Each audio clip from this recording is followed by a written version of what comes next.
Hi world, it's the 19th of September 2017. It's about 3:34 p.m. in the afternoon UK time. In just over 12 hours from now, at 6:29 a.m. tomorrow morning UK time, it is the once every year annual Virgo new moon. This is coming just a couple of days before the still point of solstice. And the theme of this new moon, normally new moons are seen as a great time for fresh starts, for planting things, for initiating things. But with this new moon, I think there's quite a degree of the opposite influence around. A number of different reasons for this. Firstly, the new moon is exactly opposite Chiron.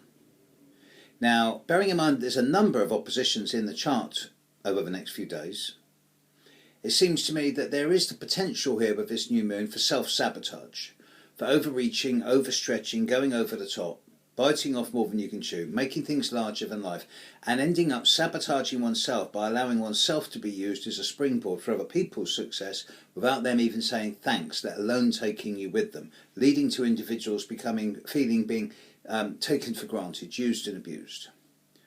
Chiron, opposite the sun and opposite the moon, does have this thing around feeling abandoned, feeling neglected and isolated. So many people will go out of their way to do things to make them feel accepted, probably to their detriment. So for many people, the key phase of this new moon in the next tomorrow is that of self-sabotage and not sacrificing oneself. Add to this that Mercury and Mars are currently conjuncting each other opposite Neptune. Now, Mercury-Mars opposite Neptune is a really confusing influence. It's a time of uncertainty, of dissolving, of confidence, dissolving of actions. And we try and make things happen. If this is affecting you, the more things are going to slip between your fingers like sand and water. And this is particularly affecting the generation born around 1964, 65, 66, with the Uranus-Pluto conjunction around 15 degrees of Virgo. Add also to this that we've got we've got Saturn in the sky, weekly squaring the full moon and Chiron. And also, we've got that's happening, so Saturn's not being a particular help. We've also got the near exact opposition of Jupiter and Uranus happening as well. Jupiter's now at something like 25, 26 degrees of Libra, and Uranus is at 27 degrees of Aries. And this is happening in a chart that's really strong for the people born around 1982, 83, 84, with Saturn at the end of Libra and Pluto at the end of Libra. So again, there seems to be quite a lot of people dealing with a lot of closure and endings. And this is not just individuals, this is whole generations of people. Add to this that over the coming few days, Pluto is going to be standing still in the sky.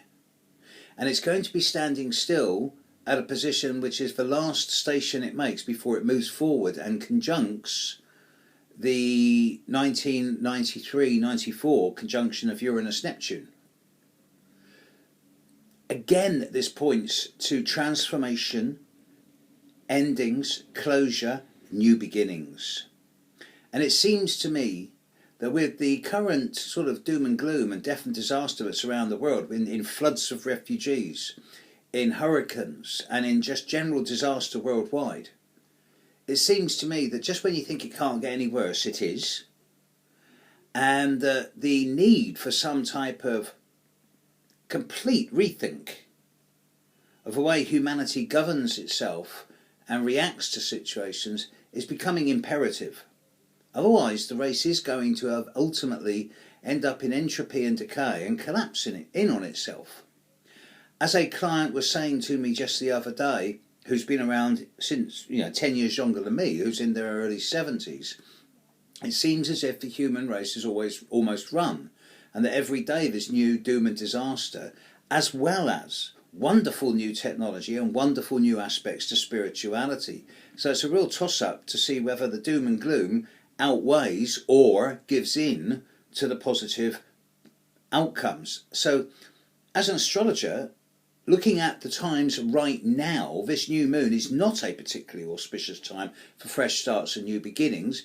It's more about releasing, letting go and bringing things to a natural and organic closure in readiness for times to come. But then if I step outside the immediate and look at the big picture, the long term, we are now only 2.5 years away from the biggest conjunction of planets in living memory: Jupiter, Saturn and Pluto. There was the brief time during, I think, 1965 when Mars, Saturn and Chiron were all conjunct opposite Uranus and Pluto.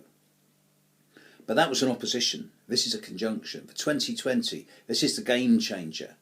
And this is why I think that gradually, increasingly, national borders are going to be coming down. But this is a subject for many times to come. But 2.5 years now to the big conjunction. We're getting close. Full moon, it's new moon tomorrow. I shall be raising a smile for it, and I hope we all can too. But tread cautiously, folks. Don't overreach yourself tomorrow. It's not a particularly good new moon for launching lots of brilliant new ideas. By the time you're into Friday, Saturday, Sunday, the energy's really changed for the better. But caution tomorrow. Caution. Catch you later, world. Bye.